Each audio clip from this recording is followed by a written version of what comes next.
You know, the first few days of this vacation were exactly what we needed. After being together for almost 3 years and living together for over one, life can get into a routine. But here, everything felt easy. The weather was great, the food was amazing, and we were just enjoying being in a new place. The whole point of the trip was for my boyfriend 45 meters to meet up with a relative who was visiting this country at the same time. And honestly, I 35F was happy for him. We'd already met up with his relative a couple of times, and the plan for last night was a loose one. The relative was out with his own friends and told us to do our thing. And maybe we'd connect at a bar later if the timing worked out. But my boyfriend was determined. He was laser focused on making it happen. So we had dinner in the area he knew they'd be in. And he was constantly checking his phone, texting for updates on their location. It felt a little intense, but I figured, hey, it's his family, so I just went with it. Around 10 p.m., he got the text. They were at a specific club nearby. We'd been out all day, so we swung by our hotel room to freshen up quickly. This is where it all went wrong, and I didn't even know it. My day bag was kind of bulky, and since we were just going to a bar, I decided to switch to a smaller clutch. I remember thinking, what do I really need? Phone, credit card, room key. Perfect. For the first time this entire trip, I left my passport and ID sitting in the other bag. When we got to the club, there was a bouncer checking everyone. No big deal. But when he asked for our IDs, my heart did a little lurch. I opened my small bag, already knowing they weren't there. I tried to stay calm. Shoot, I'm so sorry. I must have left it in my other purse. I do have a photo of my passport on my phone, I said, smiling hopefully. The bouncer was polite but firm. Sorry, ma'am, has to be the physical ID. And that's when my boyfriend just exploded. The change was instant. 1 second he was my partner. The next he was a stranger yelling at me on a public sidewalk. Are you serious? He spat, his voice way too loud. You're so damn annoying. Don't you have any common sense at all? Who goes out without their ID? My brain just froze. People were walking past us, some glancing over. I felt my face flush with a hot, prickly wave of humiliation. I tried to explain, my voice low. I always have it with me. I just switched bags tonight. I didn't even think. But he cut me off. Just go back to the hotel. Then, just go. It wasn't a suggestion. It was an order. A dismissal. There was no us trying to figure out a plan B. There was just him, angry, and me, the problem. Fine, I said. My voice was quiet but steady. I turned and started walking toward the main road, not even knowing which way the hotel was. I just had to get away from him, from the scene. He followed a few steps behind me. Go back to the bar. Go see your relative, I said, not looking at him. I want to see you get in a cab first, he said, his voice still tight with anger, like he was some responsible guy seeing me off, and not the person who had just ripped into me in the middle of the street. I didn't know what was worse, the yelling or this cold, bizarre performance of care right after. The cab ride back to the hotel was a blur of streetlight through a window I wasn't really looking out of. The driver had some local radio station on, but all I could hear were my boyfriend's words echoing in my head. Annoying, no common sense.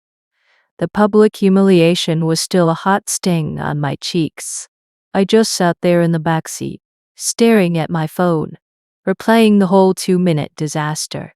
One tiny mistake, one moment of forgetfulness, and it had been enough to completely flip a switch in him. When I got back to the room, the silence was a relief at first. I took off my shoes, changed into my pajamas, and climbed into bed. I placed my phone on the nightstand beside me, screen facing out. A small part of me, the part that still believed in the man I loved, expected it to light up. Maybe he'll text in a few minutes. I thought, maybe once a GS with his relative and has cooled down, he'll send a quick, "Hey, you back safe?" But the minutes turned into an hour. 10:30 p.m. became 11:30 p.m. The screen stayed dark. My anxiety started to curdle into something that felt a lot like dread. The yelling on the street was one thing. That was his anger. But this silence, this was different. This felt like a conscious decision. He knew I was upset, knew I was alone in a hotel room in a foreign country, and he couldn't be bothered to send 3 simple words. The lack of that text hurt more than his yelling ever could.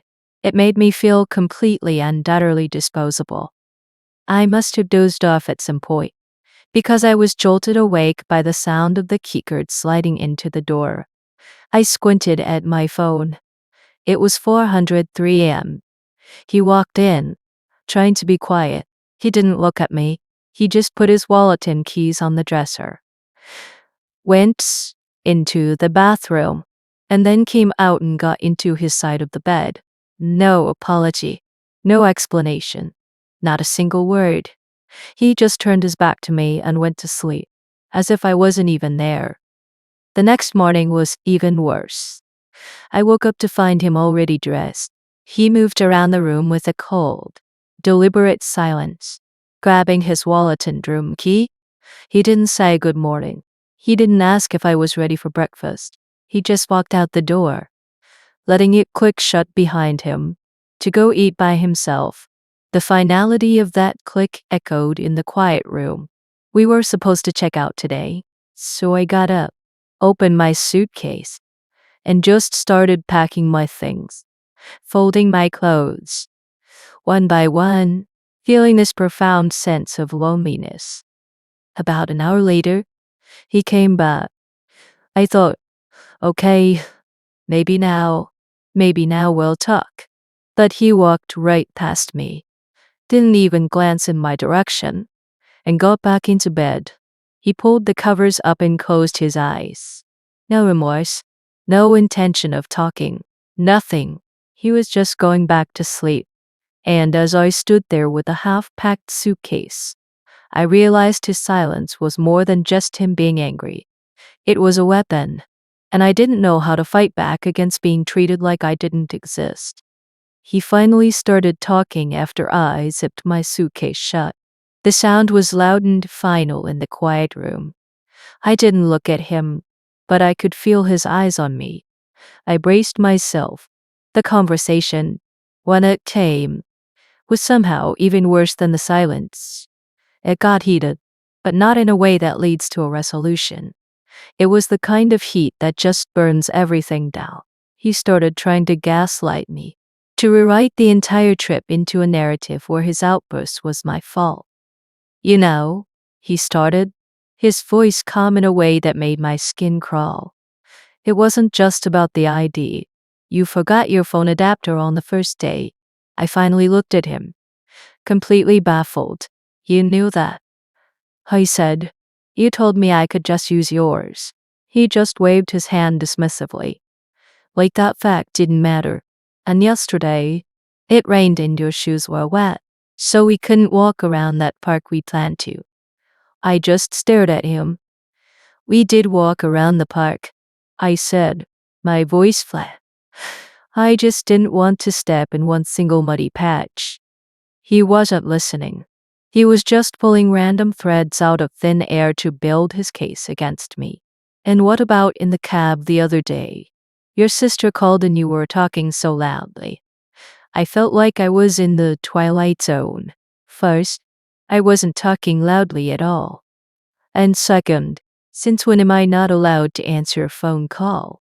He said all of this was his accumulated annoyance. That these little things I did built up until he had no choice but to release his anger on me. It was then I realized what was happening. This is his move. This is his standard operating procedure for every single fight we have. He finds tiny, unrelated, often completely false incidents and stitches them together to create a reason. Any reason. To shift the blame onto me. He's a finger pointer, not a problem solver. It's never about his reaction. It's always about what I supposedly did to provoke it.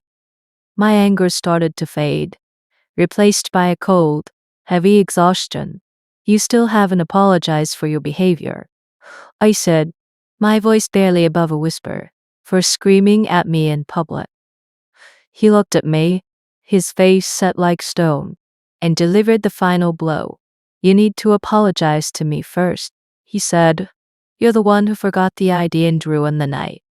And that was it. That was the moment. Hearing him demand an apology from me for his own humiliating outburst was like a switch flipping in my brain. There was no getting through to him. There would be no accountability. There was no us here. There was just him. And the story he tells himself what he's never, ever wrong. In that moment, with my packed suitcase sitting on the floor between us, I just thought, I think we're done. So now, in turning to you guys, when we get back home, I'm planning on ending this. But there's a part of my brain that's screaming at me. Is this really bad enough to break up over? I mean, when we're good. We are so good. HES incredibly nice to my family. And 80% of the time. HES wonderful to me, too, but that other 20%. It's this. It's the public yelling, the silent treatment, and the gaslighting. Am I crazy for thinking about throwing away the 80% because of the 20%? Is this something that can even be fixed?